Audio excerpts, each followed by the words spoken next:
जब जब इस धरती पर धर्म का विनाश हुआ है और अधर्म बढ़ने लगता है, तब तब अधर्म और अधर्मियों के विनाश के लिए भगवान विष्णु अपना अवतार लेते आए। तो वही अगर बात करें महाभारत काल की, तो धर्म को जीतने और धर्म को पराजय करने के लिए भगवान श्री विष्णु श्री कृष्ण का अवतार लेकर धरती पर जन्म लिए थे। तो वही भगवान विष्णु का साथ देने के लिए सभी देवताओं को पृथ्वी पर या तो अपना अवतार भेजना पड़ता था या फिर अपना पुत्र उत्पन्न करना पड़ता था। जैसे कि भगवान विष्णु ने श्री राम का अवतार लिया था, तब सभी देवताओं ने वानर तथा रीछ के रूप में अपने पुत्रों को जन्म दिया था।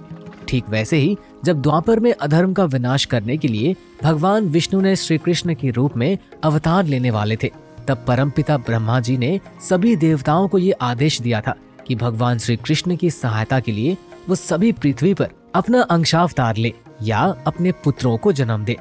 उस वक्त सभी देवता अपने पुत्रों को पृथ्वी लोक पर अवतार के रूप में भेज रहे थे। और जब चंद्रमा की पुत्रवंश की बारी आई तो चंद्रमा ने ब्रह्मा का आदेश मानने से साफ इनकार कर दिया और कह दिया कि उनका पुत्र वंश अवतार नहीं लेगा। इस पर सभी देवता चंद्रमा से नाराज हो गए और उन पर ये कहते हुए दबाव डालने लगे कि धर्म की रक्षा करना हम सभी देवताओं का परम कर्तव्य है, हम इसके पीछे नहीं रह सकते, इसीलिए आप भी अपने मूल कर्तव्य से विमुख न हो। देवताओं के इस प्रकार दबाव डालने पर आखिरकार उनका बेमन से राजी होना पड़ा है, लेकिन साथ ही उन्होंने कई तरह की शर्तें रखी, जिसमें उन्होंने कहा कि उनका पुत्र ज्यादा समय तक पृथ्वी पर नहीं रहेगा, क्योंकि वो अधिक दिनों तक अपने पुत्र का वियोग सहन नहीं कर सकते। दूसरी शर्त ये थी कि वो अर्जुन के पुत्र अभिमन्यु का रूप लेगा और वे जब अकेला युद्ध करते हुए वीरगति को प्राप्त होगा तो उसके पराक्रम की चर्चा आने वाले कई युगों तक भी होती रहेगी। इतना चंद्रमा ने देवताओं के समक्ष ये शर्त भी रखी थी कि अभिमन्यु का पुत्र उसे गुरुवंश का उत्तराधिकारी होगा। चंद्रदेव के इस जिद्दी स्वभाव से अन्य देवता काफी रुष्ट हुए, लेकिन युद्ध की बात थी तो उन लोगों ने चंद्रमा की सभी बातों को मान लिया और तभी चंद्रमा के पुत्र वर्जिन महारथी अभिमन्यु के रूप में जन्म लिया। तो वही वीर अभिमन्यु जब सुभद्रा जी के गर्भ में थे, महाभारत काल की सबसे विध्वंसक व्यू रचना चक्रव्यूह को भेदना सीख लिया था। कहते हैं कि कोई भी व्यक्ति अपनी माँ की कोख से युद्ध कला नहीं सीख कर आता, उसे सब कुछ सिखाने वाला उसका गुरु ही होता है। लेकिन वीर अभिमन्यु के लिए शायद ये सभी बातें सही साबित नहीं होती। जी हाँ, वीर अभिमन्यु 16 वर्ष का बालक, इससे युद्ध कौशल से कौरव पक्ष के सभी योद्धा भय खाने लगे थे और एक बालक को हराने के लिए उन्हें सारे युद्ध नियम भी तोड़ने पड़े थे और निहत्थे अभिमन्यु को कई कौरवों ने मिलकर मारा था। कौरवों द्वारा इतना अधर्म हो जाने पर भी भगवान श्री कृष्ण चुप रहे, लेकिन वो अभिमन्यु को कौरवों से बचा सकते थे।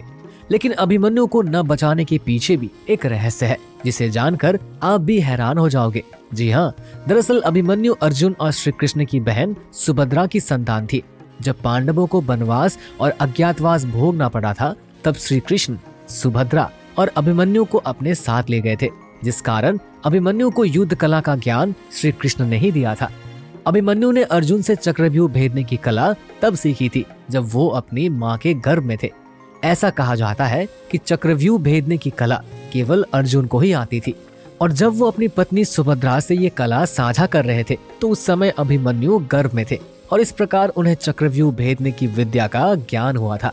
कहा जाता है इस पूरी लीला के पीछे श्री कृष्ण का ही हाथ था। दरअसल अर्जुन पुत्र अभिमन्यु चक्रव्यूह भेदने के लिए उसमें अकेले ही घुस गए थे। अभिमन्यु पराक्रमी और ज्ञानी थे, साथ ही उन्हें चक्रव्यूह भेदने की कला भी ज्ञात थी। लेकिन ऐसा कहा जाता है कि चक्रव्यूह का अंतिम द्वार किस प्रकार टूटेगा ये उन्हें ज्ञात नहीं था। अभिमन्यु ने चक्रव्यूह में प्रवेश करने के बाद 6 द्वार सफलतापूर्वक तोड़ दिए और 3 धुरंधरों को भी मार गिराया, जिनमें से दुर्योधन का बेटा लक्ष्मण भी शामिल था। इसके बाद अभिमन्यु को मारने के लिए कौरवों ने युद्ध के सभी नियम तोड़ दिए और दुर्योधन, कर्ण, जागृत जैसे 7 महारथियों ने मिलकर अकेले अभिमन्यु को घेर लिया। अभिमन्यु के रथ के टूट जाने के बाद अभिमन्यु रथ के पहिए से युद्ध करते रहे, लेकिन ये पर्याप्त नहीं हुआ। एक एक करके अभिमन्यु को दुर्योधन, शकुनी, अश्वत्थामा, कर्ण आदि सभी योद्धाओं ने मिलकर मारा और अंत में अभिमन्यु वीरगति को प्राप्त हुए। आखिर श्री कृष्ण ने अभिमन्यु की मृत्यु को क्यों नहीं रोका? इसके पीछे की वजह है कि अर्जुन कौरवों से युद्ध करने में संकोच कर रहे थे, क्योंकि वो सभी उन्हीं के भाई थे। हालांकि युद्ध तो चल रहा था, लेकिन अपनों के खिलाफ लड़ने में अर्जुन का हृदय बार बार विचलित हो रहा था। ऐसे में अभिमन्यु की मृत्यु ने इस पूरे युद्ध को ही उलट दिया था। अपने पुत्र की मृत्यु से व्याकुल हो अर्जुन बाकी सभी बातें भूलकर पूरी दृढ़ता के साथ युद्ध में उतर आए थे। ऐसा कहा जाता है कि श्री कृष्ण की युद्ध नीति ही यही थी। महाभारत के मुताबिक भगवान श्री कृष्ण को पहले से ही पता था कि अभिमन्यु युद्ध के 13वें दिन मारे जाएंगे। ये जानते हुए भी अभिमन्यु को उन्होंने चक्रव्यूह के अंदर जाने दिया। दरअसल भगवान श्री कृष्ण चाहते थे कि दूसरा पक्ष नियम तोड़ दे।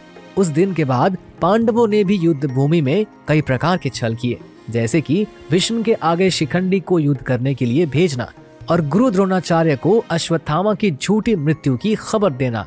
श्री कृष्ण चक्रव्यूह से अभिमन्यु को बचा लेते तो शायद अर्जुन अपने भीष्म पितामह और गुरु द्रोणाचार्य का वध कभी नहीं करते, और अगर इनका वध न होता तो पांडव हार जाते, जिस कारण धर्म की हार और अधर्म की जीत होती। और भला भगवान श्री कृष्ण के रहते अधर्म कैसे जीत जाता। इसीलिए ऐसा माना जाता है अभिमन्यु के युद्ध में भगवान श्री कृष्ण का हस्तक्षेप न करना उनकी एक युद्ध नीति ही थी। तो दोस्तों, उम्मीद करते हैं कि आपको हमारी आज की ये वीडियो पसंद आई होगी। अगर अच्छी लगी हो तो इसे लाइक करने के साथ साथ अपने मित्रों और सगे संबंधियों में शेयर करना ना भूलें। ऐसी और भी धार्मिक और आध्यात्मिक वीडियो देखने के लिए सब्सक्राइब करें हमारे इस चैनल को। तो दोस्तों, मिलते हैं किसी और एक नए वीडियो के साथ। तब तक के लिए धन्यवाद।